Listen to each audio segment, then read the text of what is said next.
안녕하세요. 저는 하나뿐인 아들과 살아가고 있는 40대 중반의 여자입니다. 항상 사연들을 즐겨 들으며 웃기도 하고 마음이 아파 눈물 짓기도 하고 제 사연 같아서 멍하게 예전의 제 모습을 떠올리기도 한답니다. 저는 무리한 욕심을 부리지 않고 사는 걸 항상 마음에 새기고 있어요. 한때는 저와 가장 가까웠던 사람이 욕심으로 인해 어떻게 변해가고 망가졌는지 두 눈으로 똑똑히 보았기 때문이죠. 저와 비슷한 상황에 계신 분들이 있다면 도움이 되었으면 하는 마음으로 친한 친구에게도 말하지 못했던 제 사연을 용기 내어 한번 털어놓아 볼게요. 저는 대학 시절에 만난 동갑내기 친구와 10년이라는 긴 연애를 했답니다. 20대 중반 철없을 때의 모습부터 서로 다 지켜보고 서로에 대해서는 많은 부분을 안다고 생각했었죠. 남자친구도 저에게 참 헌신적으로 잘해주었고 이만한 성품과 다정함을 가진 남자는 드물 거라고 늘 생각해왔답니다. 우리 둘 다에게 첫 연애여서 서툰 구석도 참 많았지만 남자친구가 저를 배려하는 모습이 눈에 보였기 때문에 그토록 긴 시간을 연애하며 그 사람만 바라볼 수 있었겠죠. 대학을 졸업하고 제가 먼저 그래도 이름을 알아주는 기업에 취직을 하게 되었고 남자친구는 1년 늦게 취직을 하게 되었어요. 사실 저보다 연봉이 더 낮고 회사 생활도 만족스럽지 않았던지 그만두고 싶다는 말을 자주 하더라고요. 그러다가 회계사 시험 보고 싶다고 조심스럽게 말을 꺼내더라고요. 워낙 어려운 시험이라 준비하는 것만 해도 3, 4년은 잡아야 하고 한 번에 붙는다는 보장도 없으니까 제가 원하면 헤어져도 할 말 없다고 말이죠. 저도 곧 30이 되니까 불안한 마음이 있었지만 남자친구를 믿어보기로 하고 내가 열심히 뒷바라지 해줄 테니 한번 해보라고 허락해줬네요. 그렇게 남자친구는 6년이나 수험생으로 지냈고 저는 직장을 다니며 일주일에 한 번 보는 데이트 비용이며 소소한 선물들에 매달 용돈까지 내주었어요. 매주 엄마가 남자친구를 위해 반찬도 만들어줘서 날라다 주기 바빴고요. 말이 6년이지 남자친구가 시험에 떨어질 때마다 너무 힘들었답니다. 공부에만 전념해야 하는데 나 때문에 집중을 덜해서 자꾸 떨어지는 게 아닐까 하는 생각이 들 때도 있었고 저도 나이가 점점 들어가는데 이렇게 남자친구만 믿고 있어도 되는지 고민도 많이 했었죠. 하지만 남자친구가 더 힘들 걸 알기에 묵묵히 기다려줄 수밖에 없었고 결국 합격을 했을 때 정말 기뻤답니다. 남자친구는 다 제 덕이라면서 이제 취직하면 바로 결혼을 하자고 말하더라고요. 남자친구 부모님도 자주 배웠었는데 제 공이 크다면서 이제 고생 끝이니 결혼해서 행복하라고 덕담을 해주시며 흔쾌히 허락해 주셨죠. 그렇게 일사천리로 양가 부모님의 축복을 받으며 결혼을 했답니다. 신혼 1년 동안은 제 인생에서 가장 행복한 시절이었어요. 남편도 회계사 사무실에 빠르게 취직이 되어 열심히 일을 배우며 기반을 닦았고 예전 회사에 다닐 때보다 월급도 많이 올라 안정적인 생활을 할 수 있었답니다. 남편은 일이 많은지 야근을 하는 날이 늘어났고 저도 출근하느라 힘들었지만 남편을 위해 아침도 꼭 따뜻한 밥과 국을 새로 해서 차려주려고 노력했죠. 남편의 건강을 위해서 저녁에도 퇴근하자마자 장 보고 요리해서 무조건 고기가 들어간 팔첩 반상은 늘 준비했어요. 저는 30대 중반의 나이여서 임신이 어려울까봐 걱정을 했었는데 정말 감사하게도 금방 아이를 갖게 되었네요. 시부모님은 제가 복덩이라면서 저를 많이 예뻐해 주셨죠. 몸이 점점 무거워져 오고 남편이 그동안 고생했으니 이제부터 일을 그만두고 편하게 지내라고 말을 해주더라고요. 그렇게 저는 전업주부로 지내게 되었고 태교도 열심히 하면서 행복한 날들만 계속될 줄 알았답니다. 남편이 밤늦게 오는 날이 더욱 잦아지면서 저는 하루 종일 혼자 집에만 있으니 점점 외로워지더라고요. 호르몬 때문인지 감정도 들쑥날쑥한데 집에 돌아온 남편이 반가워서 옆에서 몇 마디 하면 피곤하다고 막 짜증을 내고 자버리는 날이 많아졌죠. 남편이 새로운 회사에 적응하기도 힘들고 일도 힘드니 그럴 수 있겠다고 머리로는 이해를 하지만 너무 서러워서 혼자 화장실에 들어가 몰래 울곤 했답니다.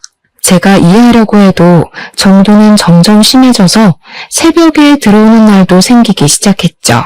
일을 새벽까지 하는 게 말이 돼? 진짜 사무실에 있다가 오는 거 맞아? 딴 데 있다 오는 거 아니야? 딴 데 어디? 네가 봤어?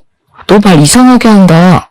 상사한테 깨지고 일하느라 피곤해 죽겠는데 마누라가 돼서 위로는 못할 망정 의심하냐?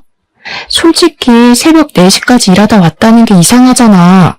그리고 요즘 나한테 너무 소홀한 거 알아? 맨날 짜증만 내고 뱃속의 아기한테 인사나 제대로 해준 적 있니? 야, 애가 나온 것도 아닌데 네 배때기에 대고 중얼중얼 하라는 거야? 그건 또 어디 드라마에 나오디? 피곤해 죽겠는데 집에서 할 일 없이 노니까 별 쓸데없는 얘기를 하고 있어. 나 자기 나가. 저에게 이렇게 소리를 지르며 막말을 하는 게 정말 내가 연애 시절부터 만났던 그 남자가 맞나 싶더라고요. 싸울 때도 큰 소리를 낸 적이 한 번도 없었거든요. 너무 충격을 받아서 그 이후로 저도 남편에게 더 이상 말을 걸지 않았답니다. 그랬더니 저를 달래주기는커녕 투명인간 취급을 하면서 거의 밤늦게 오거나 새벽에 오는 일이 잦아졌죠. 어느 날 천천히 걸어서 집 앞에 마트를 다녀오는데 갑자기 밑이 빠질 것 같이 느껴지며 참기 힘든 통증이 밀려오더라고요. 걸을 수도 없어서 그대로 길바닥에 주저앉았답니다. 그날따라 주위에 지나가는 사람도 없어서 도움을 청하지도 못하고 혼자 식은땀을 흘리며 통증이 좀 가라앉기를 기다렸죠. 친정은 차로 1시간 걸리는 먼 거리에 있었고 시댁은 신혼집과 가까워서 시모가 자주 집에 오곤 했거든요. 저는 얼른 시모에게 전화를 걸었고 바로 달려온 시모와 산부인과로 갈 수 있었답니다. 병원에선 경부의 길이가 너무 짧아졌다며 수술을 바로 하는 게 좋겠다고 하더라고요. 그렇게 저는 수술을 하고 입원을 하게 되었죠. 아기를 위해선 계속 누워 있어야 한다고 하더라고요. 저는 병실에서 힘없이 축 늘어져 있었는데 갑자기 옆에 있던 시모가 짜증을 확 내더라고요. 넌 집에만 있는 애가 왜 경부 길이가 짧아지니? 줄넘기라도 했어? 하마터면 아기가 큰일 날 뻔했잖아. 그렇게 조심성이었니? 제가 얼마나 조심히 지내는지 어머니가 자주 와보셔서 잘 아시잖아요. 왜 그렇게 서운하게 말씀을 하세요? 얘가 뭘 잘했다고 말대답이야? 우리 손주 잘못됐으면 어쩔 뻔했어. 우리 아들은 매일 힘들게 일하는데 넌 집에서 가만히 있으면서 애 하나 간수하는 게 그렇게 어렵니? 아기는 저 혼자 지키나요? 애아빠가 얼마나 무심한지 아기 잘 있냐고 연락 한 번을 안 해요. 요즘 매일 새벽에 들어와서 얼굴도 못 보고 살아요. 보세요. 지금도 어머니가 저 병원에 있다고 전화했는데도 연락 한 통 없잖아요. 내 앞에서도 이렇게 남편 흉을 보는데 지 부모 앞에서는 어쩔까 몰라. 너 그렇게 안 봤는데 아주 앙칼지다. 남편이 일하느라 연락 못하는 건 당연한 거고 늦게 들어오면 힘들겠다고 걱정을 해줘야지. 너는 끝까지 네 생각뿐이야? 더 이상 대화를 해봤자 속만 더 상할 것 같아서 저는 눈을 감아버렸어요. 시모는 씩씩대더니 문을 쾅 닫고 가버리더라고요. 저는 서러움에 몰려와서 감은 눈에서 쉴 새 없이 눈물이 흘러내렸답니다. 남편은 제가 이틀 동안 입원해 있는데도 찾아오기는커녕 연락도 하지 않았어요. 저는 친정아버지의 부축을 받아 집으로 돌아왔고 엄마가 옆에서 보살펴주시고 밥도 차려주셔서 기운을 좀 회복할 수 있었답니다. 친정 부모님은 남편의 태도에 화가 나셔서 한마디 하실 요량으로 밤늦게까지 기다리시다가 결국 집으로 돌아가셨어요. 남편은 또 새벽 늦게 술에 취해서 들어왔더라고요. 저는 침대에 누워있어야 했기 때문에 며칠째 씻지도 못하고 누워있었는데 남편은 방에도 들어오지도 않더라고요. 저는 결국 방으로 오라고 소리를 질러댔고 남편이 짜증이 가득한 얼굴로 들어오더라고요. 네가 인간이야? 내가 수술받고 입원해 있는데 괜찮냐는 연락 한 통 없을 수가 있어? 그리고는 또 새벽에 들어와. 이게 간땡이가 부었나? 어디 남편한테 막말을 해. 이래서 너처럼 수준 안 맞는 애랑 살 수가 없어. 너는 참 팔자 좋다. 남편이 회계사라 돈도 잘 벌어다 줘. 일도 안 하고 집에서 쳐놀고. 뭐? 쳐놀아? 내가 너 6년을 먹여 살렸는데 나는 1년도 집에서 못 노니? 거기다 네 애까지 임신했는데 너 툭하면 그 얘기하는데 내가 회계사 된 게 진짜 네 덕인 줄 알아? 내가 공부해서 내가 시험 붙은 거야. 네가 시험 대신 봐줬냐? 자꾸 네가 뒷바라지 했다고 발목을 잡아대니까 내가 정이 더 떨어지는 거야.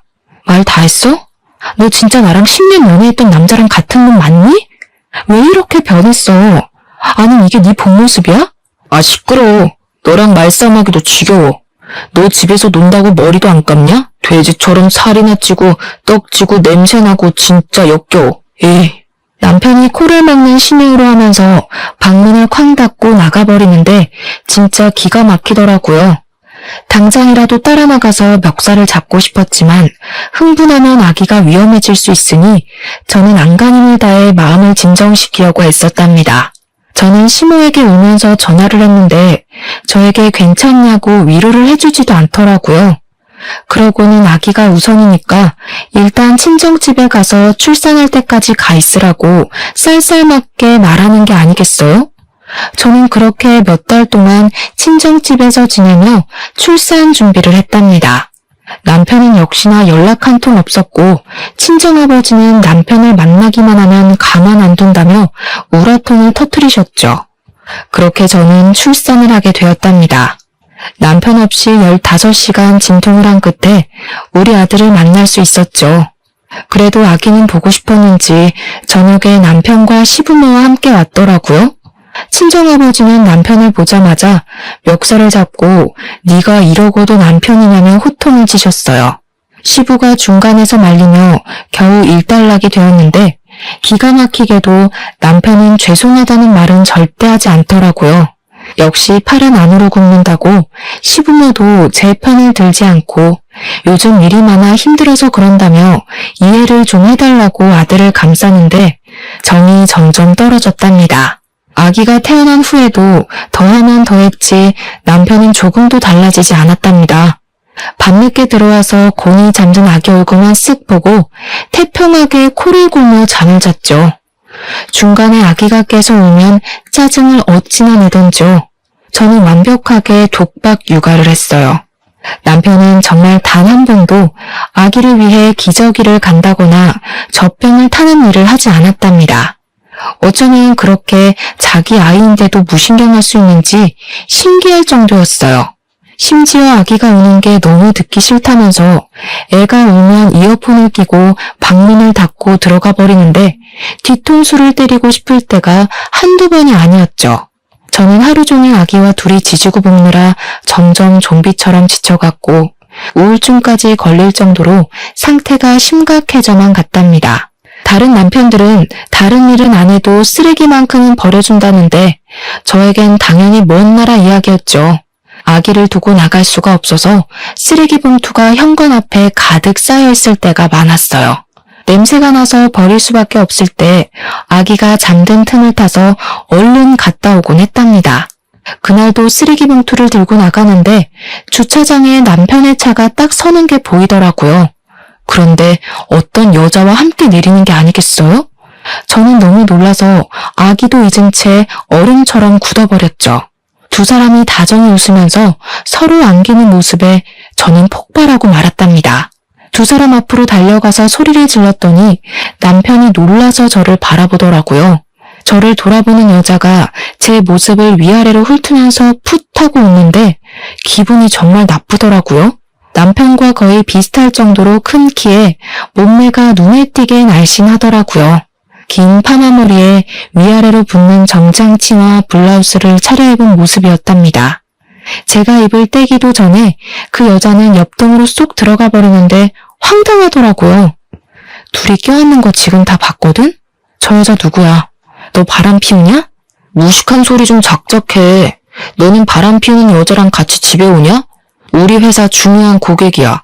내가 상담을 맡게 돼서 요즘 종종 만나서 회의하는 거고 알고 보니 같은 아파트여서 내가 데려다 준 거고 됐냐? 이 무식한 여팻네야. 너 진짜 말투 그따위로 할래? 너는 고객이랑 껴안니? 누굴 바보로 알아? 호구로 알아? 너 호구 아니었어? 하긴 너같이 해외 한 번 못 나가본 애들이 어떻게 이해하겠냐. 미국에서 워낙 오래 살아서 인사를 아메리카식으로 하는 거야. 그만큼 친근감 표시하는 거니까 무식하면 티를 내지 말고 그냥 입 다물고 있어. 남편은 저를 팍 치고 지나가 버렸고 저는 너무 화가 났지만 아기를 생각해서 이를 꽉 문 채로 집으로 들어갔답니다. 그 이후로 문득문득 두 사람의 모습이 자꾸 아른거리는 게 가슴이 콱 막히는 것 같았어요. 저를 비웃던 여자의 얼굴도 떠올라 화가 나기도 하고요. 저는 가끔 오시는 친정엄마 도움을 받으며 혼자 힘들게 아기를 키워나갔답니다. 그 사이 남편은 점점 새로운 옷이 늘어나기 시작했어요.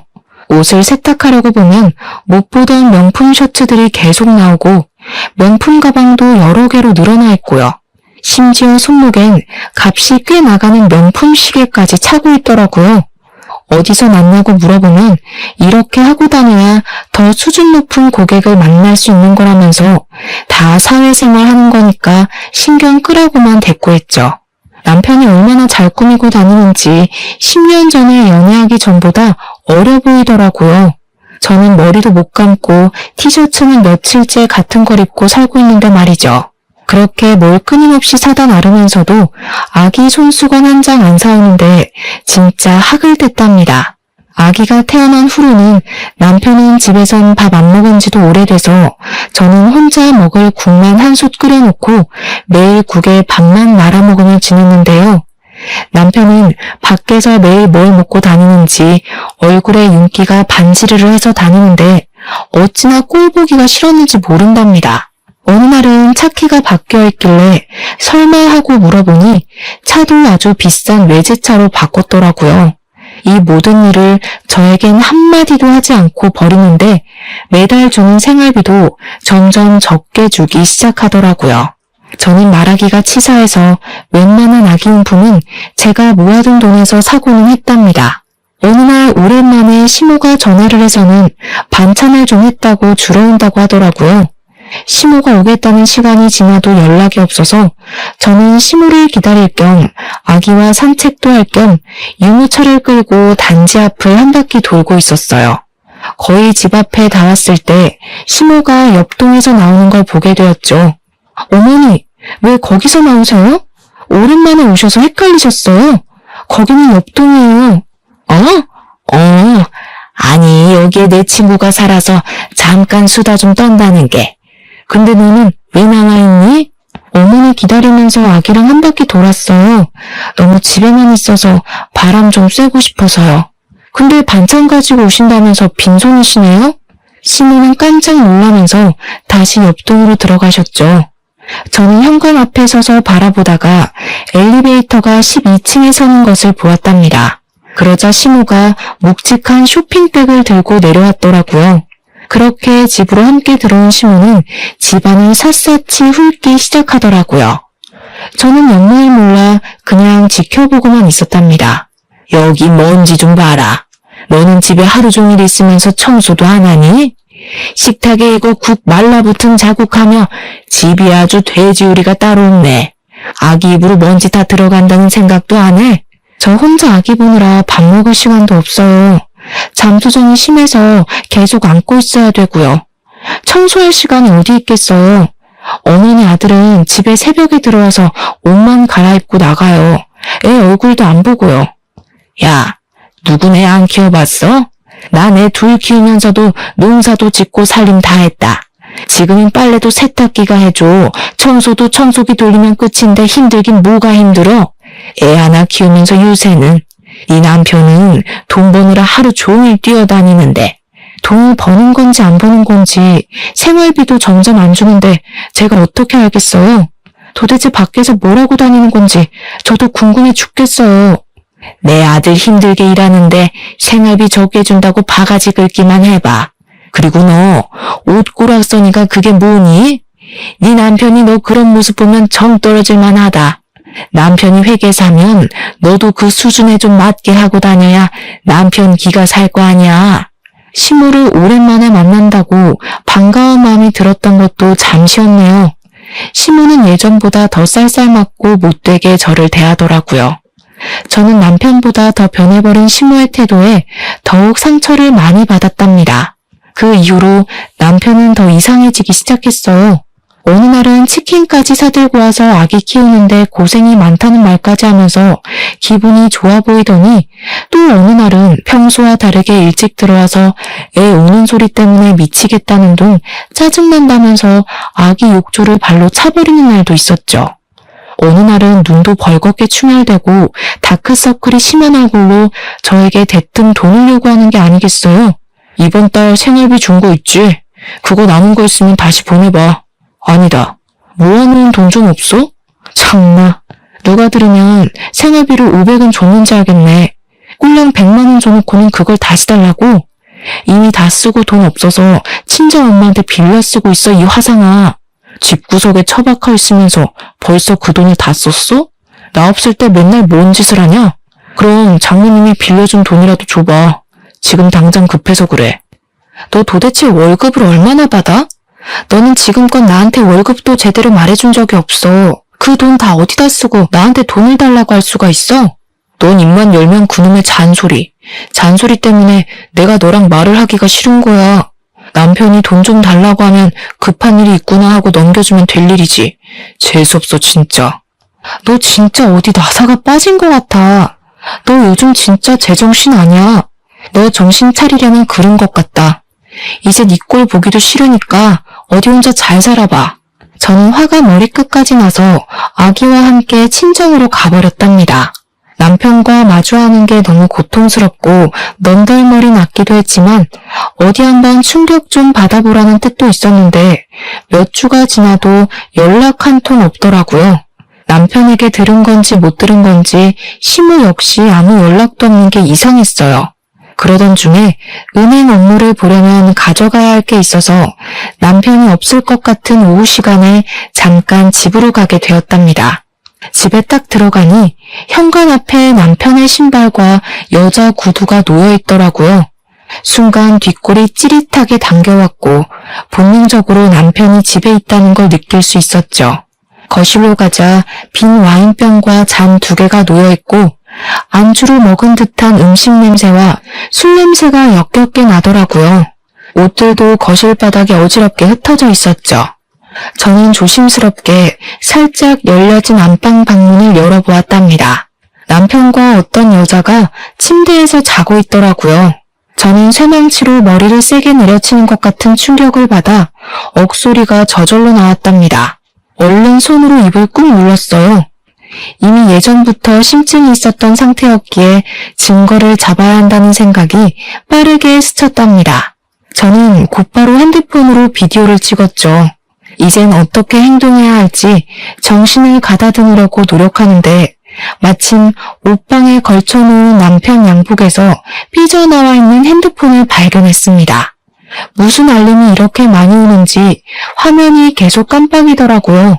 저는 핸드폰을 확인해 보았답니다.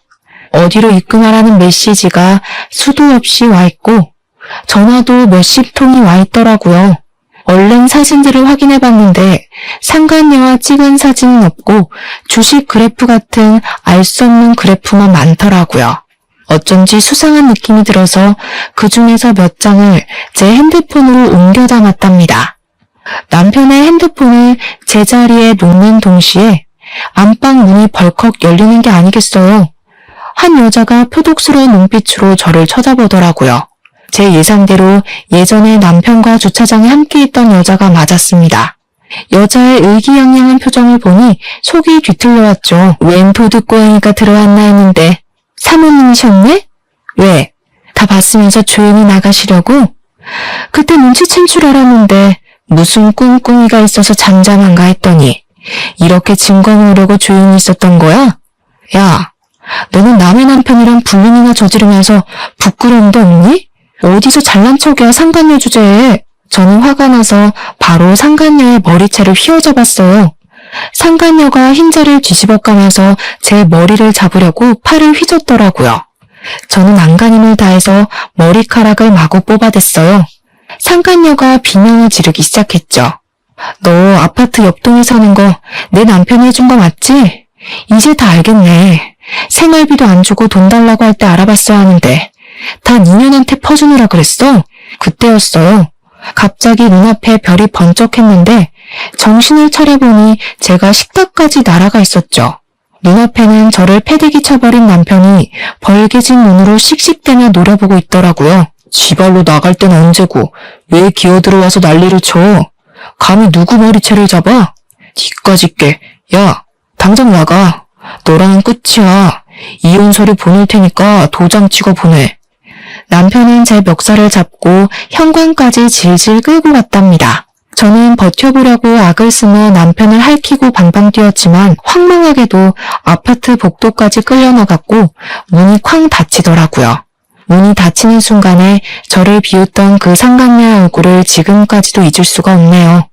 배신감과 수치심이 몸이 사시나무 떨듯이 떨려오더라고요. 저는 이를 악물고 시댁으로 향했죠. 저를 본 시모가 깜짝 놀라더라고요. 어머니, 지금 그 작자가 뭘 하고 있는 줄 아세요? 제가 지금 그 인간이 다른 여자랑 침대에서 자고 있는 걸 봤어요. 싹싹 빌어도 모자랄 판에 저한테 이혼하자네요. 저도 저런 개차반이랑 더 이상은 살 미련이 없지만 너무 억울해서 어머니한테 왔어요. 결국 이 사달이 났구나. 일단 좀 진정을 해라. 너한테는 미안하지만 네 남편이 그 여자 아니면 죽겠다는데 어쩌겠니?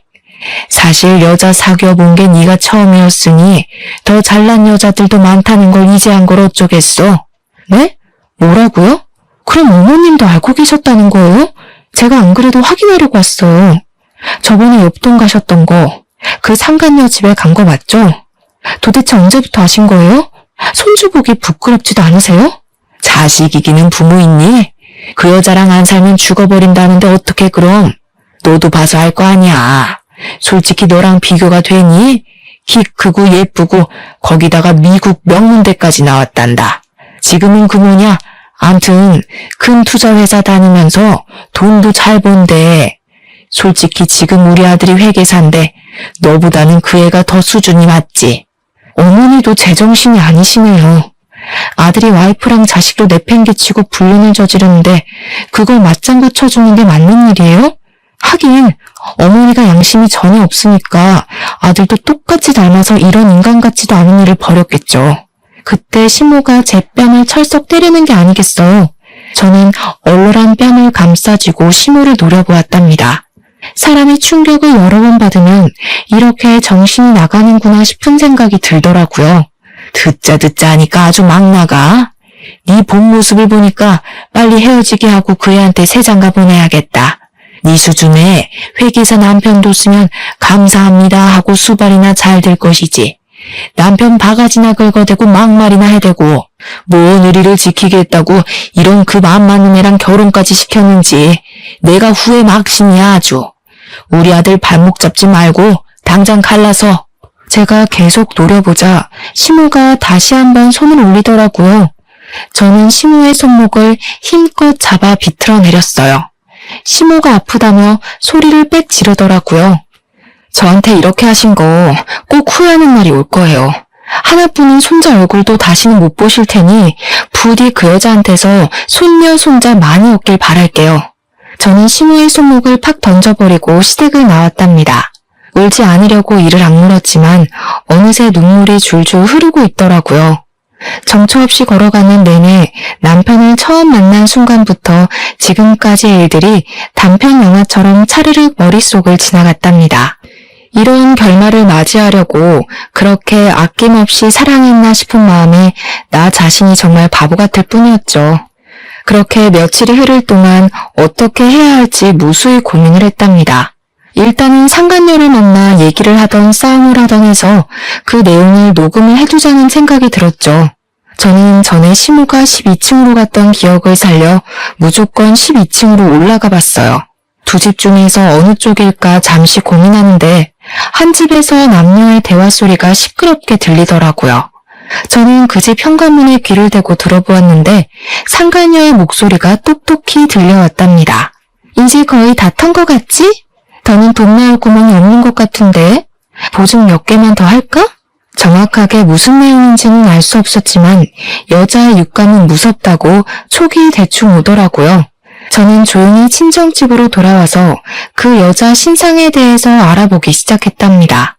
남편이 자기 회사 고객이라고 했던 말이 떠올라서 남편이 일하는 회계 사무실로 전화를 걸어 슬쩍 물어봤죠. 남편 이름을 대고 와이프라고 하자 전화를 받은 직원 목소리가 바로 쌀쌀맞아지더라고요. 남편이 담당하는 고객은 딱 한 명뿐이라고 하길래 제가 대충 상간녀의 인상착의를 말하며 아닌 척을 하자 별 의심 없이 여자의 이름과 투자회사 이름을 알려줬답니다. 인터넷 검색을 해보니 투자회사 이름으로 된 사이트가 나오긴 하더라고요. 사이트를 보는데 주식 그래프 같은 게 있고 거기에 있는 로고가 낯이 익었답니다. 혹시나 하고 남편의 핸드폰에서 옮겨온 사진을 보니 같은 로고였고 그 로고 이름으로 투자 앱이 있는 걸 알게 되었죠. 무슨 앱인지 정보를 찾아보니 놀랍게도 사설 도박 사이트였어요. 주식 투자를 가장했지만 사실은 도박이었고 남편은 여기에 빠져있는 걸로 보였죠. 불륜에 이어 도박까지 하다니 남편을 떠나 아이 아빠의 자격이 전혀 없는 사람이고 이런 아빠는 없는 편이 나은 것은 확실했죠. 순간 친가 쪽 사촌 오빠가 경찰이었기 때문에 가족들에게 문제가 생기면 종종 도움을 받았던 게 기억이 나더라고요. 저는 오빠에게 전화를 걸어서 투자회사 이름을 비롯해서 도박 앱, 상간녀 이름 등의 정보를 알려주고 수사를 해보면 좋을 것 같다고 말을 해두었답니다. 남편은 메일을 전화해서 이혼을 요구하더라고요. 저는 합의해주는 대신 살고 있는 아파트를 내 명의로 바꾸고 아기 양육비를 매달 줄지 안 줄지 불안하니까 일시불로 달라고 못 박았죠. 상간녀와 얼마나 살고 싶으면 바로 좋다고 하더라고요. 시부모도 얼마나 이혼하기를 바랬던지 시부모 집을 담보로 대출을 받아서 제가 말한 양육비를 일시불로 입금했답니다. 저는 그렇게 남편과 합의 이혼 서류를 제출하고 3개월의 숙려 기간을 기다려야 했는데요. 드디어 이혼 확정이 되었다고 연락이 왔고 마지막으로 남편을 법원에서 만나게 되었답니다. 오랜만에 만난 남편은 얼굴은 여전히 피곤해 절고 눈은 벌겋더라고요. 드디어 이혼해서 기분 좋겠네? 아직도 상간녀랑은 잘 지내고? 이제 남남인데 신경 끄셔. 아무튼 좋았던 때도 있었는데 유감이고 우리 수준이 너무 달라져서 더는 같이 갈 수 없는 거니까 이해해라. 아기 잘 키우고. 개소리 그만 짓거리고 네 아기 아니니까 너나 신경 꺼. 잠깐 중요한 메시지가 왔네. 어머, 넌 아직 소식 못 들었어? 네 애인 경찰한테 잡혀갔다는데? 전 남편은 영문을 모르는 눈으로 저를 바라보더라고요. 그 꼴을 보니 웃음이 저절로 나서 그 앞에서 깔깔 웃어버렸네요. 전 남편은 저를 미친 사람 보듯 하다가 계속 상간녀에게 전화를 걸더라고요. 경찰서에 있다니까 전화를 받겠니? 너처럼 무식한 게 회계사라고 꼴값 할 때부터 알아봤지. 네 사무실에서 너 꼴통으로 유명하다며? 이런 걸 남편이라고 산 내가 불쌍하다. 그 여자 걱정하지 말고 그 여자한테 맡긴 네 돈이나 걱정해. 그 여자가 돈 불려준다고 돈 가져갔지? 그걸 네가 어떻게 알아? 내 돈 걱정하라니 그게 무슨 말이야? 네가 한다는 그 투자 앱이 도박 사이트랑 똑같다는 거 눈치도 못 챘냐? 그게 진짜 투자면 넌 왜 밤새 가면서 홀짝 도박을 하고 있는데? 그 여자가 도박업체 운영하는 대단하신 분이란다. 너처럼 갓 전문직 돼서 정신 못 차리는 바보들한테 상담한다고 접근해서 투자 권유하는 척하면서 도박판으로 끌어들이는 거란다. 너 개털됐어. 어떡하니? 이 거지 같은 게 무슨 말도 안 되는 소리를 하고 있어. 그런 말도 안 되는 얘기 짓거리면서 그렇게 나를 붙잡고 싶냐? 내가 투자한 돈이 자그마치 5억이야. 어제만 해도 내가 10억으로 불어난 걸 확인했는데 재수없게 그딴 소리를 해? 전 남편은 얼굴이 백지장처럼 하얘져서 저한테 바락바락 악을 쓰더라고요. 저는 전 남편을 비웃으며 차근차근 말을 이어나갔죠. 그 10억이 은행에 들어있는 거 아니잖아. 네 애인 투자 회사에서 보여주는 잔고잖아. 그 정도 조작은 나도 하겠다. 아 맞다. 네가 내준 아파트 보증금도 이미 다 털어먹었단다. 남편은 손을 부들부들 떨면서 털썩 주저앉아 버리더라고요. 아, 그리고 회사에서 연락 안 왔어? 너 계약 해지됐을 텐데. 여러모로 잘 해결해봐. 저는 입을 벌리고 멍하게 앉아있는 남편을 미련 없이 등지고 돌아섰답니다. 상간녀가 남편이 이혼을 한다는 걸 알고 그 전에 아파트 보증금까지 정리해서 아파트를 나가려고 할 때 경찰이 급습해서 체포를 하게 된 것이었는데요. 제가 상간녀의 거주지를 이미 경찰에게 알려줬기 때문에 쉽게 잡을 수 있었던 거였죠. 거기다 이미 3개월 전부터 제가 준 정보를 바탕으로 수사를 시작했기에 그 도박 사이트에서 피해를 입은 수많은 피해자들을 찾을 수 있었고 증거도 넘쳐났다고 하더라고요. 경찰인 사촌오빠 말로는 상간녀가 이미 사기 혐의로 전과가 있는 데다가 이번엔 규모가 큰 도박과 사기 혐의로 체포된 거라 형량이 높을 거라고 기팀해 주었답니다. 사실 저는 이혼 확정 받을 날만을 기다리고 있었거든요. 법원에 가는 날이 정해지자 그 전날에 전 남편의 회사 대표에서 전 남편이 고객과 사적으로 관계를 맺고 도박까지 했다는 증거들을 메일로 보냈답니다.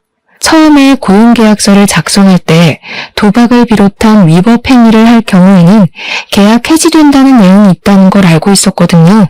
제 생각대로 며칠 후에 남편이 회사에서 잘렸다는 소식을 들을 수 있었답니다. 저는 아기와 친정집에서 친정 부모님과 함께 지내면서 점차 안정을 찾아갔죠. 정신없이 육아를 하느라 어느새 1년이 훌쩍 지나가 버렸는데요. 어느 날 저녁에 일을 보고 친정집 아파트로 돌아오는데 현관 앞에서 쪼그리고 있는 사람 모습이 보이더라고요.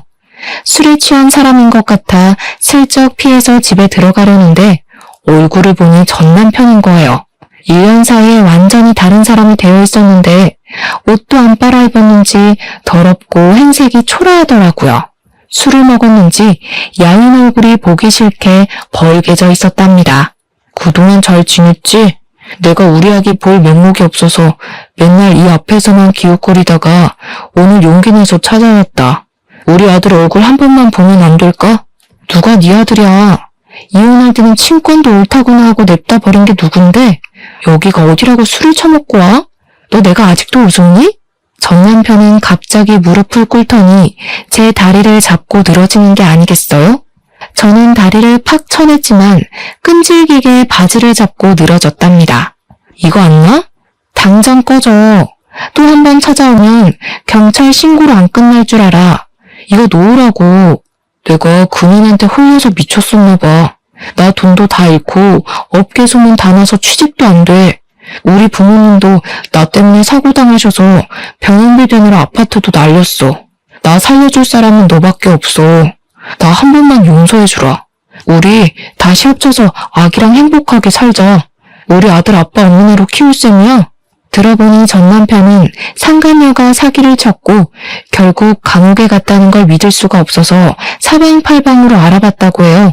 10억이 들었다는 장고 역시 거짓이었고 심지어 상간녀가 체포되기 며칠 전에는 상간녀의 소개로 대부업체에서까지 억대의 돈을 빌려 그대로 그 여자 손에 넘겨주었답니다.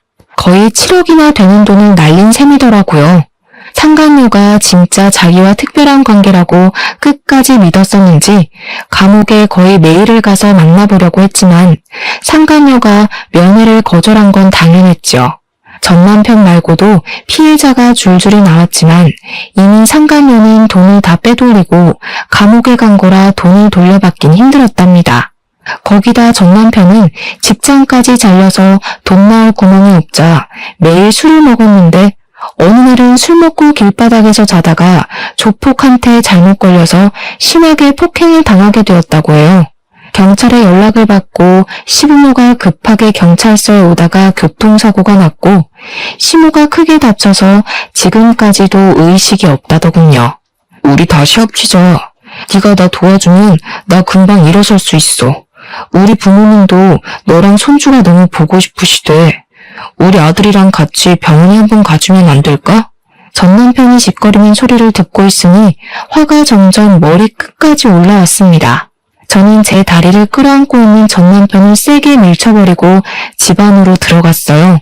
부모님이 시끄러운 소리를 들으셨는지 현관 앞에 서 계시더라고요. 저는 엄마에게 얼른 아기랑 방으로 들어가라고 하고는 걸레 빠는 양동이에 변기물을 냅다 퍼다 담았답니다. 그걸 보신 아버지가 어느새 얼음을 양동이에 쏟아부으시더라고요. 제가 문을 벌컥 열자 고개를 푹 숙이고 있던 전 남편이 재빨리 고개를 들더라고요. 그 눈에 일말의 희망이 반짝하는 걸 보니 아주 꼴사나웠죠. 저는 냅다 양동이 물을 전 남편에게 들이부었답니다. 내가 인생에서 제일 후회하는 일이 뭐 같지도 않은 너 뒷바라지하고 밥상 차를 바친 거야. 뭐? 우리 아들? 기저귀 갈아주는 건 바라지도 않았다. 네가 여자한테 미쳐서 아들 얼굴 제대로 본 적이나 있냐? 한 번 안아본 적도 없는 게 어디서 우리 아들이래? 내 인생에 다신 나타나지 마. 여보, 제발 예쪽을 생각해서 우리 아들 얼굴이라도 보여줘. 그럼 나 염치 없지만 5만 원만 좀 빌려주면 안 될까? 엄마 병원에 가야 되는데 차비가 없어서. 그때 친정아버지가 나오셔서 전 남편 멱살을 잡고 흔드시며 거지 새끼가 어디서 돈을 구걸하냐며 당장 꺼지라고 호통을 치셨답니다. 아버지가 전 남편을 아파트 출입구까지 질질 끌고 와서 패들기를 치셨고 저는 창문을 통해서 전 남편이 땅바닥에 구르는 모습을 지켜봤죠. 어이없는 건 그 후로도 몇 번을 더 찾아왔다는 건데요. 저는 일절 상대하지 않고 친정아버지가 해결해 주시고 한 분은 경찰 사촌오빠까지 와서 전 남편에게 호통을 치셨어요. 그 후로는 무서웠는지 더는 찾아오지 않았답니다. 마지막까지 정말 비겁하고 찌질한 인간이라는 걸 확인시켜 주더라고요. 그렇게 저의 청춘을 다 바쳤던 전 남편과의 인연은 안 좋게 끝났지만 그렇다고 제가 살아온 인생을 다 부정하고 후회하지는 않는답니다. 그 과정에서 제 보물인 저의 아들을 얻을 수 있었으니까요. 저는 아이가 어린이집에 다닐 수 있게 되어 본격적으로 취직 준비를 하기 시작했어요. 언제까지나 친정 부모님에게 기댈 수는 없으니까 말이죠. 아이와 둘이 독립하여 살기 위해 안정적인 일을 구할 수 있는 자격증도 땄답니다. 덕분에 저는 집에서 가까운 회사에 취직을 할 수 있었고 지금은 전셋집을 얻어 아이와 씩씩하게 살아가고 있죠. 인생을 살면서 언제나 좋은 일만 있을 수도 없고 나쁜 일만 계속되지도 않는 것 같아요. 그저 매일 주어진 하루에 감사하며 충실하게 살아가려고 한답니다. 일을 힘들게 하고 돌아와서도 아이와 장난치고 꼭 안고 잠들면 모든 근심이 사라지는 것 같아요. 사연을 들으시는 분들 중에서 지금 벅차고 힘든 상황에 계시더라도 곧 지나갈 테니 조금만 더 힘내시라는 말을 전하고 싶네요. 들어주셔서 감사합니다.